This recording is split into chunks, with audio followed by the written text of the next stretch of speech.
Katika ibada ya Ijumaa ya tarehe 3 mwezi wa 7 mwaka 2026, ibada ya mlengo wa kinabii, unabii wa mwezi wa 7 kuhusu nchi na Tanzania, sehemu ya 3.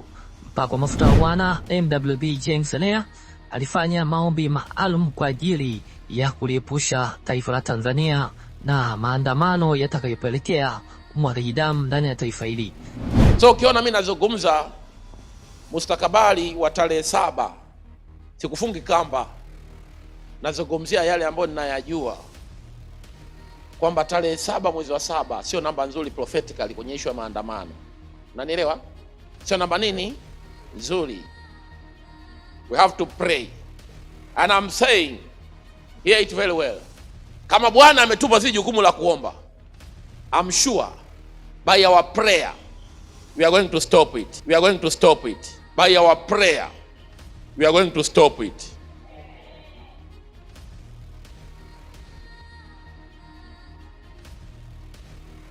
Nchi itakuwa na amani na shwari kuu katika jina la Yesu.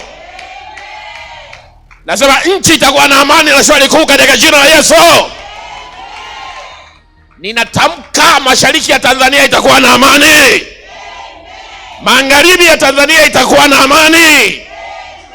Kaskazini ya Tanzania itakuwa na amani.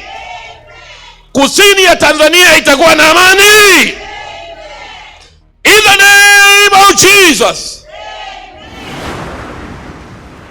Ni hakika na kweli kwamba Mungu amesikia maombi ya mpako mafuta wa Bwana MWB James Anea na ameliepusha taifa hili na maandamano ambayo yangepelekea machafuko na umwagaji damu ndani ya taifa hili la Tanzania.